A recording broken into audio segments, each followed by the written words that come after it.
하나님 말씀 요한복음 7장입니다. 요한복음 7장 우리 30절 말씀에서부터 우리 36절까지 말씀 보겠습니다. 요한복음 7장 우리 30절 말씀부터 우리 36절까지 함께 읽겠습니다. 그들이 예수를 잡고자 하나 손을 낸 자가 없으니 이는 그의 때가 아직 이르지 아니하였습니다. 무리 중에 많은 사람이 예수를 믿고 말하되 그리스도께서 오실지라도 그 행하실 표적이 이 사람이 행하는 것보다 더 많으냐 하니 예수에 대하여 무리가 수군거리는 것이 바리새인들에게 들린지라. 대제사장들과 바리새인들이 그를 잡으려고 아랫 사람을 보내니 예수께서 이르시되 내가 너희와 함께 조금 더 있다가 나를 보내신 이에게로 돌아가겠노라. 너희가 나를 찾아도 만나지 못할 터이요 나 있는 곳에 오지도 못하리라 하시니 이에 유대인들이 서로 묻되 이 사람이 어디로 가기에 우리가 그를 만나지 못하리요 헬라인 중에 흩어져 사는 사람들에게 가서 헬라인을 가르칠 터인가 나를 찾아도 만나지 못할 터이요 나 있는 곳에 오지도 못하리라 한 이 말이 무슨 말이냐 하니라. 아멘. 오늘 요한복음 36번째 시간입니다. 예수님이 어디로 향해 가는가에 관한 말씀의 내용이고요. 우리가 내용본에 보시면 초막절에 예수님께서 예루살렘에 올라가셔서 그곳에서 이제 예수님을 죽이려고 했던 유대인들을 이제 만나게 됩니다. 그래서 예수님께서 초막절에 올라오신 걸 알고 이제 많은 사람들이 이제 찾죠. 그가 도대체 어디에 있느냐라고 이제 찾았고 그것이 이제 1번 내용이고 이제 우리가 병행구조론에서 마지막 5번에 그 예수님이 어디에 있는가가 다시 질문 형식으로 그럼 예수님이 도대체 어디로 가는가라는 말씀으로 오늘 내용을 끝을 내게 됩니다. 우리 2페이지로 올라가도록 하겠습니다. 그래서 2페이지 말씀에 보면 우리가 이제 지난 시간에 예수님께서 초막제로 올라가셔서 신적 권위를 가지고 내가 하나님께로부터 왔다라는 말씀을 가지고 이제 나쁜 일을 전하지 아니하는 정말로 놀라운 권세 있는 말씀을 이제 전하게 되니까 사람들이 이 사람은 메시아가 그리스도가 아닐 것이다라고 이야기를 하게 됩니다. 왜 그랬느냐면 메시아는 아무도 모르게 비밀스럽게 와야 하는데 예수님은 출신이 갈릴리 나사렛이라고 다 알려져 있고 뭐 우리가 그 형제들도 알고 아버지도 알고 그 직업도 다 알고 있는데 예수님이 메시아일 리가 없다. 라고 이제 그렇게 이야기를 하게 됩니다. 그러면서 더불어서 이제 이렇게 이야기를 하지요. 예수님께서 이렇게 복음을 전하고 돌아다니는데 유대 당국자들이 저 사람을 그렇게 잡으려고 찾아다니더만 왜 와서 복음을 전하는데 잡아가지 않느냐. 그래서 유대 당국자들도 예수님을 메시아로 인정하는 게 아니냐라고 약간 비웃음거리로 비아냥거리면서 그렇게 이야기를 하게 됩니다. 4번입니다. 이제 그런 얘기를 들은 예수님께서 자신의 출처에 관하여 이렇게 말씀하시죠. 반은 맞고 반은 틀렸다. 육신적으로 보면 내가 갈릴리 나사렛에서 온 것은 맞지만 그러나 영적으로 보면 나의 근원은 하나님 아버지에게서 왔다. 그래서 너희들이 말하는 것이 이제 반은 맞고 반은 틀리다라고 이제 이야기를 하니까 유대 당국자들이 하나님께로부터 또 왔다고 하니까 또 요한복음 5장에서 이미 아버지께서 일하시니 나도 일한다라고 했을 때 잡아 죽이려고 했던 것처럼 예수님을 잡으려고 합니다. 그런데 예수님을 잡지 못했습니다. 그것이 우리 30절 말씀 보면 아직 예수님의 때가 이르지 아니했다라는 것으로 지난 시간까지의 이야기를 했습니다. 5번, 6번, 7번이 이제 이번 시간에 해야 될 내용입니다. 그렇게 유대인 당국자들이 예수님을 잡으려고 했더니 그때 또 다른 사람들이 이런 이야기를 하는 겁니다. 웅성웅성대면서 야 그래도 예수님이 메시아다 그리스도다 라는 이야기로 인정을 하는 사람들이 생겼습니다. 왜 그랬느냐면 이렇게 이야기를 하게 됩니다. 메시아가 설령 왔다 했을지라도 여기 보면 이제 그리스도라고 표현되어 있는데 예수님보다 더 많은 표적을 행하실 수 없다. 그러니까 쉽게 말하면 예수님이 그동안 많은 표적을 행하셨기 때문에 정말 그리스도일 것이다 라고 그렇게 이제 믿는 사람들이 생겼고요. 이런 얘기를 들으니까 유대 당국자들 입장에서 이제 대제사장들과 바리새인들에게는 심각한 위협이 되게 되자 이제 여기 말씀에 보면 32절에 보면 예수님을 잡기 위하여 아랫사람들을 이제 파견하게 됩니다. 그런데 이제 예수님께서 이런 위기 상황 가운데서도 아직 내가 잡힐 때가 되지 아니했다라는 것을 분명히 밝히면서 예수님이 내가 아버지께로 다시 돌아가겠다, 어디로 가겠다라고 이야기합니다. 물론 예수님께서 궁극적으로 말씀하신 것은 이제 본인의 죽음에 관한 이야기하신 것이고 다시 하나님께로 올라가는 승천에 관한 이야기를 하면서 너희는 그것에 오려고 해도 올 수가 없고 나를 찾으려고 해도 찾을 수 없다 이랬더니 그 얘기를 들은 사람들이 아니 도대체 예수님이 어디에 가기에 외국에 가려고 그러나 저 헬라인들에게 가서 가르치려고 그러나 왜 못 찾는다고 얘기했지? 그 의미를 이해하지 못하고 깨닫지 못하는 것으로 오늘 본문 말씀이 이제 마무리가 되게 됩니다. 자, 본문 주석을 하면서 자세하게 또 우리가 말씀을 나누도록 하겠습니다. 그래서 무리 중에 예수님을 오실 그리스도라고 믿는 사람들이 생기게 되자 대지상들과 바리새인들이 예수님을 어떻게 하려고 했습니까? 오늘 31절, 32절 말씀인데 제가 다시 한번 읽어드립니다.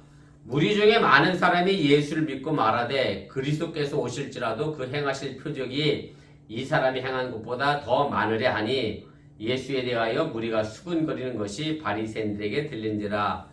대지상들과 바리새인들이 그를 잡으려고 아랫사람들을 보내니 이렇게 되어 있습니다. 그래서 이제 무리들 가운데에 예수님을 잡으려고 하는 사람들이 있었는가 하면 오히려 또 예수님을 믿는 사람들이 있었습니다. 그래서 여기 보면 그 예수님을 이제 표적을 보고 물론 예수님 믿었습니다만은 요한복음에도 계속 우리가 해온 얘기지만 요한복음의 전체적인 주제는 믿음은 보지 않고 믿는 믿음.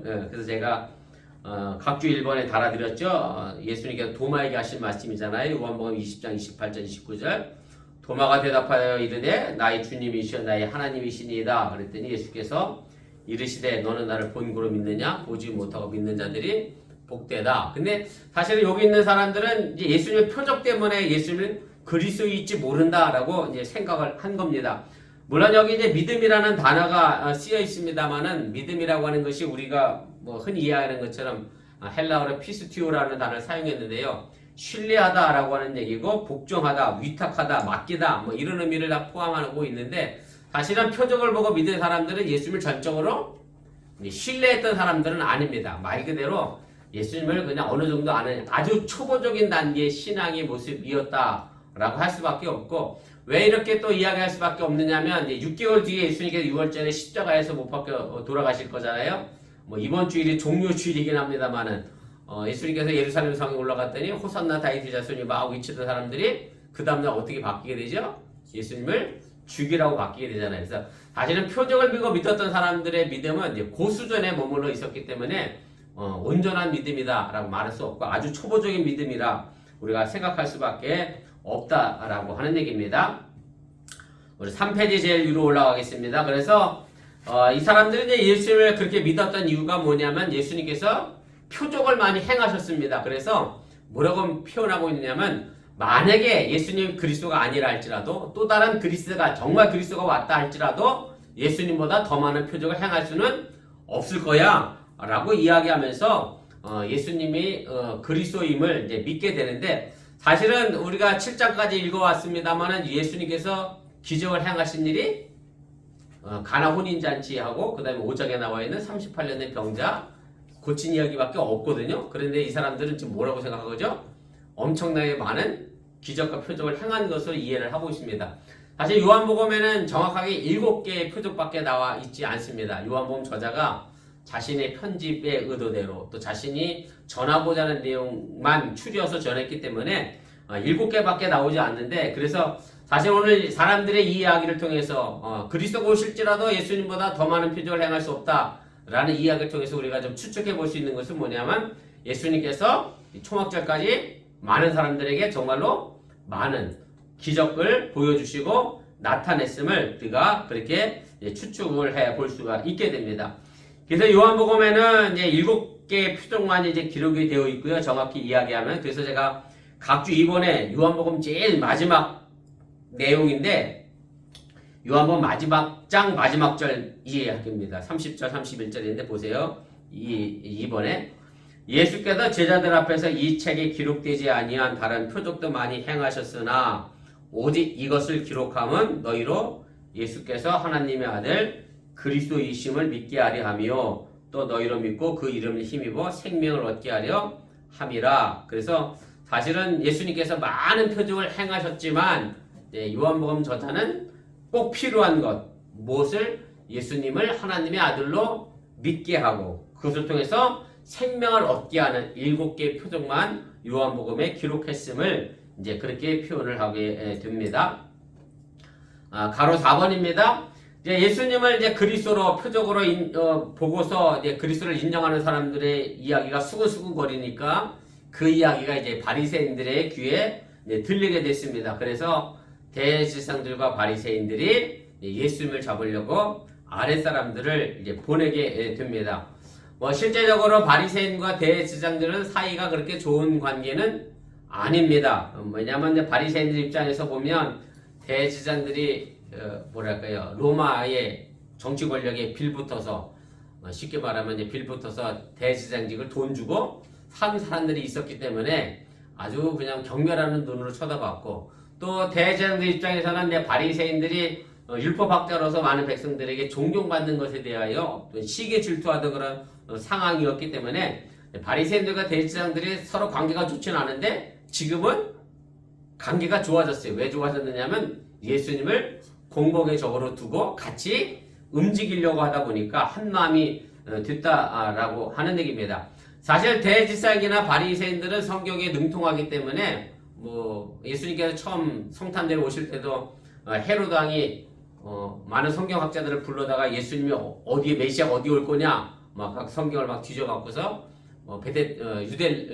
베들레헴이 결코 작지 않다. 그래서 베들레헴이 오실 거다라는 이제 성경을 통해서 이야기했던 것처럼 대제사장 바리새인들 입장에서는 사실은 성경을 많이 알고 있기 때문에 당연히 예수님을 가장 먼저 알아보고 경배해야 될 사람인데 가장 완악하게 예수님을 메시아를 거부했고 죽이려고 했다라고 하는 얘기고요. 그래서 우리가 이 부분에서 꼭 다 그런 건 아닙니다만은 지금도 어떻게 생각해 보면 가장 신앙이 위대하다라고 것 같은 사람이 어찌 보면 가장 신앙에 위태할 수도 있다는 사실을 우리가 늘 염두에 둬야 하고, 그래서 우리가 사람이기에 언제 어디서 넘어질지 모른다라는 그런 믿음과 신앙의 자세를 가지고 늘 삼가 조심하며 경계할 수 있기를 또 주님의 이름으로 부탁을 드립니다. 자, 이제 예수님을 이제 잡으려고 이제 몰려들자 예수님께서 이것에 대하여 이렇게 말씀하십니다. 우리 33절, 34절 말씀인데 제가 읽어드립니다. 예수께서 이르시되 내가 너희와 함께 조금 더 있다가 나를 보내신 이에게로 돌아가겠노라. 너희가 나를 찾아도 만나지 못할 터이요 나 있는 곳에 오지도 못하리라 하시니, 이렇게 말씀합니다. 예수님께서 이제 종교 지도자들이 나서서 예수님을 잡으려고 죽이려고 한다는 소리를 듣고 나서 예수님이 이렇게 말씀합니다. 조금 더 있다가 나를 보내신 이에게로 내가 돌아가겠다, 이렇게 말씀합니다. 그리고 무리들이 예수님을 찾아도 찾지 못할 것이고 예수님이 가신 곳에 너희가 오려고 해도 오지 못할 것이다 라고 이렇게 말씀을 하십니다. 오늘 예수님께서 여기서 돌아간다라고 하는 말은 이중적으로 사용했습니다. 요한복음에서는 계속 이중적인 단어가 나오잖아요. 사마리아 여인과의 대화에서도 생수도 마찬가지고 니고데모와의 대화에서도 거듭남도 마찬가지고 계속 이중적인 의미가 나오는데, 여기서 돌아간다는 말도 이제 이중적인 의미로 사용을 했습니다. 근데 사람들은 돌아간다 그러니까 뭘로 받느냐면 공간의 이동, 장소의 이동. 그래서 예수님께서 실제로 어디로 가시는지 이제 그렇게 이야기를 했는데, 예수님은 이 의미를 뭐로 말씀하신 거냐면 자신의 십자가의 죽음으로 이 단어를 사용하셨다라고 하는 얘기입니다. 가로 3번입니다. 그래서 조금 더 있다가 이제 죽으실 것이다 라고 말씀하셨는데, 지금 초막절이니까 6월절까지는 약 6개월 정도의 시간이 남아 있고요. 그래서 이 정도 시간이 있기 때문에 유대인들이 지금 예수님을 잡아 죽이려고 아랫사람들을 보냈지만 그래도 잡아 죽일 수 너희는 없다라는 것을 뭐랄까요, 그 살해 음모가 실패할 수밖에 없다라는 것을 다시 한번 본인 입으로 이제 천명을 하시게 됩니다. 왜냐하면 예수님의 죽음은 누구의 손에 의하여 있는 거죠? 하나님 손에 의하여 있는 것이지 결단코 유대인들의 손에 의하여 좌지우지 될 수 없다, 거기에 결정권이 없다라는 것을 분명하게 다시 말씀을 해주고 계십니다. 가로 3번입니다. 그래서 예수님이 돌아가시는 곳은 어디냐? 바로 이제 나를 보내신 분에게로 돌아간다라고 했기 때문에 아버지 하나님과 완전 무결하게 교제하는 영원한 영적 본향을 향하여 가시겠다라고 하는 말씀이고, 예수님은 창세 이전부터 아버지 하나님과 함께 계셨습니다. 4페이지 제일 위로 올라가시면 제가 각주 3번 달아드렸는데요. 아래 하단에 보시면 요한복음 17장 5절에 예수님이 제자들에게 하셨던 말씀인데, 아버지여 창세전에 내가 아버지와 함께 가졌던 영화로서 지금도 아버지와 함께 나를 영화롭게 하옵소서. 그래서 예수님은 창세전에 하나님 아버지와 함께 계셨고, 요한복음 1장에도 보면 태초에 말씀이 계셨는데 그 말씀이 하나님과 함께 계셨다. 그래서 태초부터 하나님과 함께 하셨던 예수님이기 때문에 예수님이 돌아가신다라고 하는 것은 바로 하나님이 계신 영원한 본향으로 가신다라고 하는 그런 말씀의 내용입니다. 그래서 예수님께서 너희들이 나를 찾아도 찾지 못할 거고 나 있는 곳에 오려고 해도 오지 못할 것이다 라고 하는 이 말의 의미가 이것도 어떻게 보면 이중적인 의미로 사용됐다라고 우리가 볼 수 있는데요. 뭐냐면 예수님을 대적하는 사람들은 절대로 어디 갈 수가 없죠. 아버지 하나님이 계신 천국에 갈 수가 없기 때문에 예수님은 이 부분에 관하여 다시 한번 강력하게 이제 부정하고 계시다라고 하는 얘기고, 하나님의 나라라고 하는 것은 예수님의 이름을 힘입어서만 들어갈 수 있는 곳인데, 지금 바리새인과 대제사장들이 예수님을 대적하는 상황 속에서 예수님이 가는 곳에 가는 것은 불가능하다라는 것을 이제 분명하게 말씀하시게 된다라고 하는 얘기입니다. 그래서 예수님을 배제하고는 그 누구도 천국에 갈 수 없다는 것을 다시 한번 분명하게 이제 천명하고 또 성경의 일관된 가르침을 오늘 예수님이 다시 한번 우리에게 말씀을 해 주시게 됩니다. 5번입니다. 그리고 이 부분에서 우리가 또 하나 좀 생각해 봐야 될 것은 뭐냐면, 예수님이 나를 찾아도 만나지 못할 것이다 라고 하는 말씀에서 우리가 또 짐작해 볼 수 있는 것이 뭔가 하면, 예수님은 더불어서 또 하나 예수님이 마지막 최후 심판 때를 의도하셔서 이 말씀을 하셨을 것으로 우리가 생각해 볼 수가 있습니다. 무슨 얘기냐면 최후의 심판이 있기 전까지는 우리가 얼마든지 예수를 향하여 믿음을 고백할 수 있는 기회가 주어지게 되죠. 그런데 유대인들이 최후 심판에 가서는 그들이 돌이키고 싶어도 돌이킬 수 없기에, 이미 너무 늦었기에 너희는 나를 찾아도 만나지 못할 것이다. 마지막 때가 되기 전에 회개하고 돌이킬 것을 말씀해 주신 이중적인 뜻으로도 우리가 좀 이해해 볼 수가 있습니다. 마지막 3번입니다. 예수님께서 돌아가신다라고 그랬더니, 잠깐 후에 돌아간다 그랬더니 이 말에 대해 이제 사람들이 이제 이렇게 반응을 합니다. 25절, 27절 말씀인 35절, 36절, 37절입니다. 제가 절수를 잘못 썼네요. 나를 찾아도 만나지 못할 터이요 나 있는 곳에 오지도 못하리라 한 이 말이 무슨 말이냐 하니라. 35절부터 읽었어야 되는데 35절 다시 읽을게요. 이에 유대인들이 서로 묻되 이 사람이 어디로 가기에 우리가 그를 만나지 못하리요. 헬라인 중에 흩어져 사는 자들에게로 가서 헬라인을 가르칠 터인가. 이제 예수님께서 자신을 찾으려고 해도 못 찾고 만나려고 해도 못 만난다. 문자적으로 이해를 하니까 장소를 옮겼으면 우리가 굳이 장소를 찾아가려고 하면 못 찾아갈 걸 또 뭐 있냐. 맘만 먹으면 얼마든지 가지 않겠느냐. 이제 그렇게 생각을 했기 때문에 예수님이 딴 나라로 간다라고 아마 이제 생각을 하게 됩니다. 그래서 유대 땅을 넘어서 이방 나라에 가서 하나님의 복음을 전하려고 하는 것이 아니냐. 그렇다 할지라도 우리가 이방 땅까지 쫓아가면 되지 왜 못 만나고 오지도 못하냐라고 말하는 것을 도저히 이해를 하지 못하게 됩니다. 근데 유대인들은 이제 이렇게 오해를 한 겁니다. 이제 초막절이 되니까 이 외국에서도 많이 왔잖아요. 특별히 유대 밖에서 살아가는 유대인들을 가지고 디아스포라 유대인이라고 이야기하는데, 헬라 문화권에서 살고 있는 사람들. 그래서 헬렌즘 문화 속에 있는 사람들을 예수님이 이방 땅까지, 외국까지 가서 복음을 전한다라고 이제 생각을 했는데, 근데 이제 유대인들 입장에서 생각해 보면 이게 있을 수 없는 일입니다. 왜냐면 유대 민족은 사실은 뭐죠? 구원은 누구만 받게 돼 있어요? 유대인만. 네, 유대교의 맹점이 바로 거기 있어요.